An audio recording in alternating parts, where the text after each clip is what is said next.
For centuries, humanity has looked up at the night sky with wonder, asking one timeless question. What would it feel like to stand among the stars? In the 21st century, that dream began to move from science fiction to reality. Space tourism, once only imagined in movies, became a billion-dollar industry. Private companies started offering tickets for short trips beyond Earth's atmosphere, giving wealthy travelers a few minutes of weightlessness and a view of the planet from above. When Sophia, a journalist passionate about environmental issues, was invited to join the first international press tour for a commercial spaceflight, she felt torn. On one hand, it was the opportunity of a lifetime, a chance to see Earth from space, to experience what astronauts call the overview effect, a sudden realization of how small and fragile our world truly is. On the other hand, she wondered whether such luxury travel was fair in a time when millions of people still struggled with poverty, pollution, and inequality on the very planet she was preparing to leave. As Sophia sat through the pre-flight briefing, she listened to the company's CEO describe the mission as a symbol of human progress and exploration. The spaceship itself was powered by reusable rocket technology, but the fuel emissions were still enormous.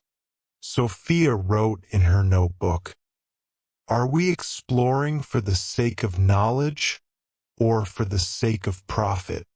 Her question echoed the growing global debate. Was space tourism the next step in human innovation?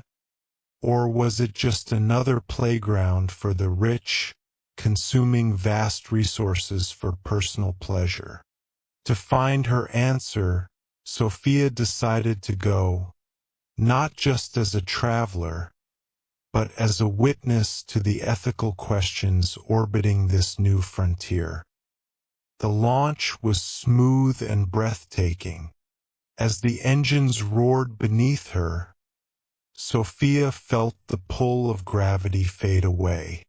Within minutes, the darkness of space filled her window, and the curve of Earth glowed below in shades of blue and white. It was silent, peaceful, and almost sacred. For a moment, all of her doubts disappeared. She stared down at the planet, seeing no borders, no divisions, only one living sphere surrounded by infinite blackness. She understood why so many astronauts returned home changed. The experience brought a deep sense of unity, a reminder that humanity shares one fragile home. But as the ship floated in orbit, Sophia heard the passengers around her chatting about posting photos online, comparing ticket prices, and bragging about future space vacations. The tone felt different from the awe she was experiencing. It was more about status than science. Back on Earth, environmental groups were protesting the rise of space tourism, pointing to the carbon footprint of each launch.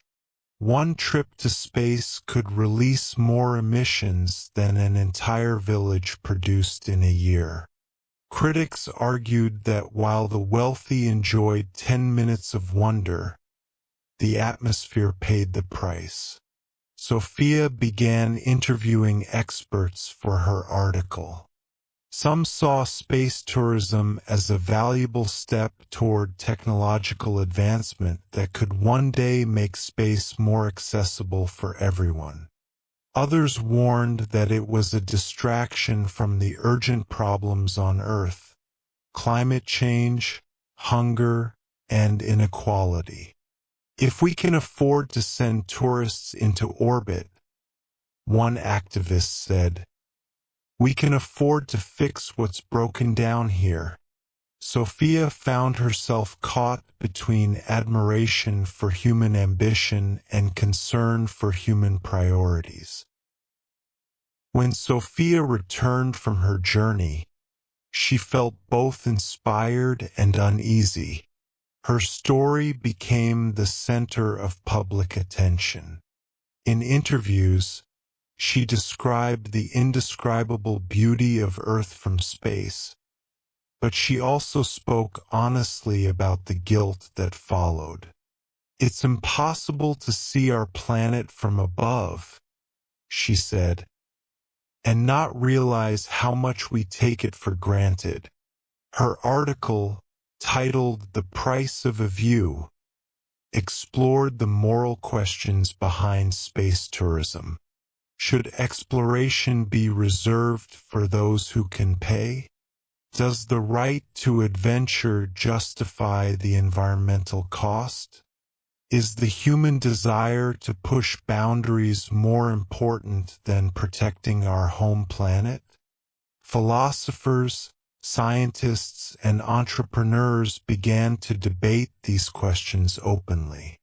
Some argued that space tourism was a natural extension of human curiosity, the same drive that led explorers to cross oceans centuries ago. Others warned that without ethical limits, progress could become another form of exploitation. Sophia proposed a new way forward: responsible exploration. She suggested international guidelines requiring space companies to offset their carbon emissions, invest in climate research, and make educational programs available to schools. Let space inspire us, she wrote, but let it also remind us of our duty to Earth. Months later, she received a letter from a student who had read her story. I want to study environmental science, the student wrote, so that one day we can explore space without harming our planet. Sophia smiled. Perhaps that was the true purpose of her journey, not to escape the Earth, but to help humanity see it more clearly. As she looked up at the stars that night, she realized something profound. The ethical dilemmas of space tourism were not just about rockets or technology. They were about what it means to be human, our choices, our values, and our shared responsibility to protect the only home we truly have.